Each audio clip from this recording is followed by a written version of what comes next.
Conversas da Diáspora, 50 açorianos pelo mundo, é o livro mais recente da Direção Regional das Comunidades. Uma homenagem a tantos açorianos, exatamente a 5 dezenas de açorianos das Novilhas que deixaram os Açores e que foram pelo mundo, deixando também a sua marca por onde passam.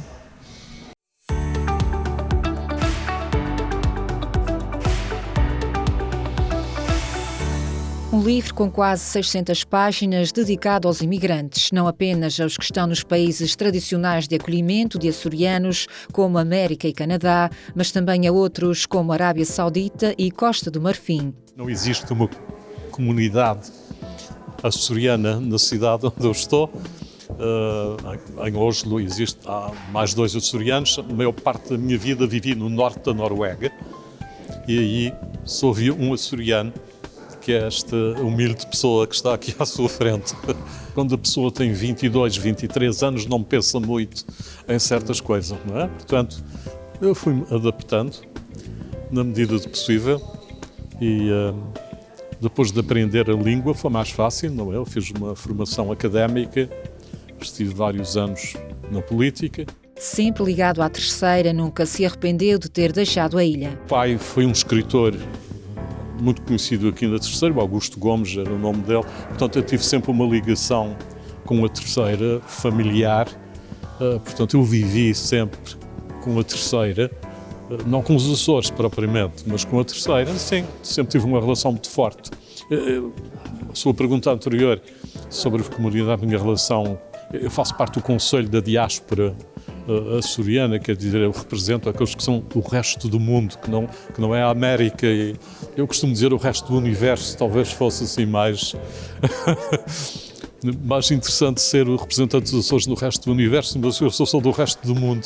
Sim, mas tenho uma ligação forte com os Açores, sempre tive. Não me arrependi. Há momentos em que a pessoa quer voltar, sente saudades, não é? Mas arrepender-me desses termos, não. Eduardo Borba da Silva partiu na juventude para a Noruega. É um dos 50 rostos que aparecem na obra. Eu acho isso uma coisa muito simpática por parte do José Andrade. Há açorianos, ainda hoje escrevi um artigo no Diário Insular sobre uma açoriana que tem uma carreira académica muito superior à minha. Ela foi diretora de uma faculdade de Direito de umas universidades mais reputadas da Inglaterra. Portanto, ela merecia o lugar onde eu estou, não é? Até por ser mulher também. Está a ver uma feialense que chega à Inglaterra com 11 anos e faz uma carreira excepcional e continua a falar o português e tem uma casa na Horta. O próprio diretor regional das comunidades diz que foram escolhidas 50 personalidades, mas que poderiam ser muitas mais. Essa foi a dificuldade maior, porque elas são 50 e podiam e deviam ser 50.000. Pelo menos. São 50 imigrantes notáveis, mas, em boa verdade, deixam de fora um número infindável de açorianos, porventura menos notados, mas igualmente importantes para contribuírem para a projeção e para a afirmação das nossas ilhas, das nossas comunidades.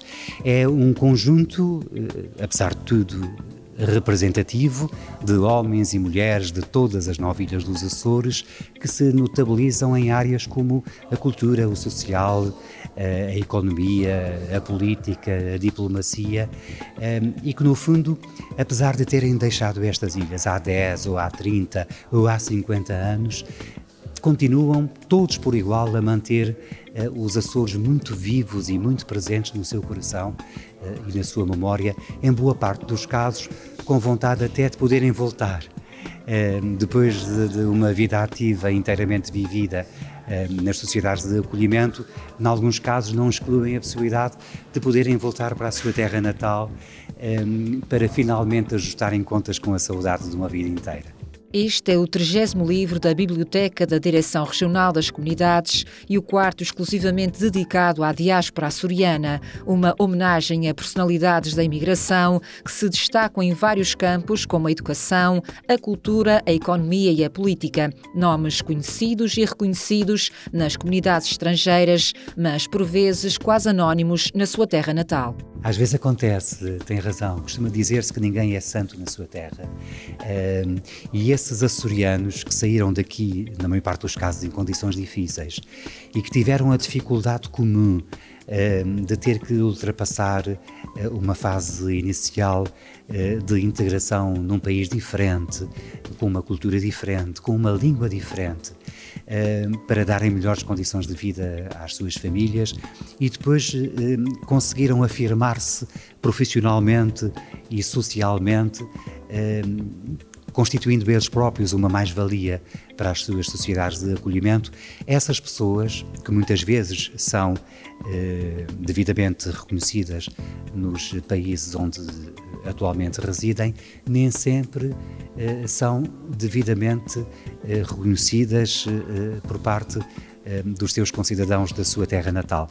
E este livro pretende ser exatamente, em nome de todos, uma homenagem coletiva pelo esforço que fizeram, por aquilo que têm dado, não só para os outros países, mas principalmente em benefício da preservação da identidade açoriana nessas sociedades de acolhimento e, no fundo, defendendo o bom nome dos Açores onde quer que se encontram. São, no fundo, instrumentos da projeção e da afirmação da açorianidade além fronteiras.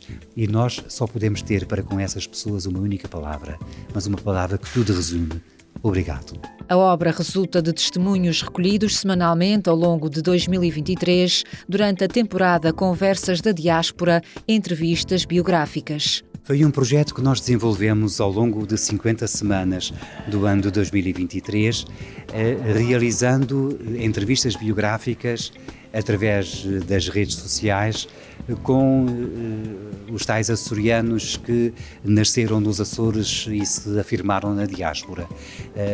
Pareceu-nos depois que cada entrevista valia por si, enquanto testemunho representativo de percurso de vida, e pareceu-nos também que o conjunto das entrevistas teria um interesse acrescido, enquanto montra emblemática da força e da capacidade dos açorianos no mundo, e por isso transcrevemos, adaptamos, sintetizamos e organizamos estas entrevistas sob a forma de livro, um livro que ainda assim tem quase 600 páginas e que fica a registar para a memória futura esses exemplos de vida que nos orgulham enquanto açorianos que conseguiram vingar na vida fora dos Açores e que por isso dão um bom testemunho da açorianidade onde quer que se encontrem. Sinceramente eu gostaria, até porque de cada vez que escolhemos 50 estamos a excluir tantos outros exemplos de vida que também mereciam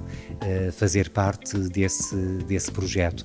Quem sabe se ao longo dos próximos anos, por uma razão ou por outra, conseguiremos chegar a muito mais açorianos na Europa, na América, na África, na Ásia, com testemunhos de vida tão diferentes, mas com uma vontade de se ligarem permanentemente aos Açores tão grande, que merecem também eles ter aqui um registro para a memória futura. Sendo os Açores um arquipélago marcado pela imigração, tem enormes responsabilidades quando se trata de receber quem nos escolhe. Gostaria de saber qual é a família desta terra que não tem um parente próximo que tenha imigrado, que tenha ido para outra sociedade. E, obviamente, que todos nós queremos que os nossos sejam bem recebidos. E, por isso, nós temos uma imensa obrigação de receber tão bem aqui como nós queremos que os nossos o sejam noutros lugares. E, por isso, aqui entre nós não há lugar para xenofobia, nem lugar para o que quer que seja contra os imigrantes, porque isso é estarmos contra nós próprios. A imigração faz neste momento eu diria mesmo desde sempre, porque este é um fenómeno que começou quase com o povoamento dos Açores. As partidas começaram muito cedo. Portanto, a imigração faz parte da nossa maneira de ser e é uma parte importantíssima da nossa identidade. Os Açores do mundo, porque mesmo as ilhas e mesmo os lugares mais remotos sempre tiveram uma ligação muito estreita com as partidas e com as chegadas.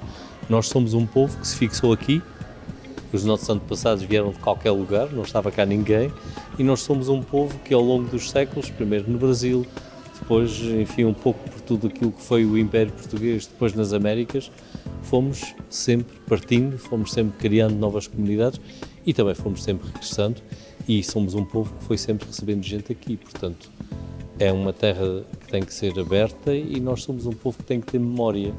E essa memória, no momento em que a imigração, agora, a imigração no sentido da chegada, estas duas palavras são foneticamente muito próximas, às vezes é difícil distinguir, mas a imigração com I, aqueles que para cá vêm, é neste momento uma necessidade nossa, porque se não for isso, as nossas comunidades não têm sustentabilidade. Precisamos da comunidade estrangeira para garantir também o crescimento demográfico dos Açores. É a única maneira de o fazermos, porque em cada ano são mais aqueles que morrem do que aqueles que nascem. Se não for a imigração, com certeza que a nossa sociedade não terá um futuro. Na ocasião, foi também apresentado o livro Transatlântico 2, Açorianidade e Interculturalidade, assinado pelo próprio José Andrade. Um livro que posiciona os Açores como tendo sido, sobretudo, um cais de partida para aqueles que emigraram, mas sendo mais recentemente também, sobretudo, um porto de abrigo para aqueles que escolhem as nossas ilhas para desenvolverem connosco o nosso projeto de vida. E são mais de 5.000 estrangeiros residentes nas 9 ilhas e provenientes de 97 países diferentes. É um livro que foi editado em janeiro deste ano, na sequência de um outro lançado em 2023, relativamente maior, intitulado Transatlântico, as migrações nos Açores, também com esse mesmo objetivo de recolher alguns dos textos que fomos produzindo no âmbito da nossa atividade na Direção Regional das Comunidades e que teve um prefácio do próprio Presidente do Governo, José Manuel Bolieiro. Os dois livros pretendem, no seu conjunto, alertar as pessoas para sermos uma região que só fica completa com a sua 10ª ilha e que, dentro de portas, a de Santa Maria ao Corvo é cada vez mais um arquipélago intercultural e cosmopolita. Açores, cais de partida, mas também de chegada.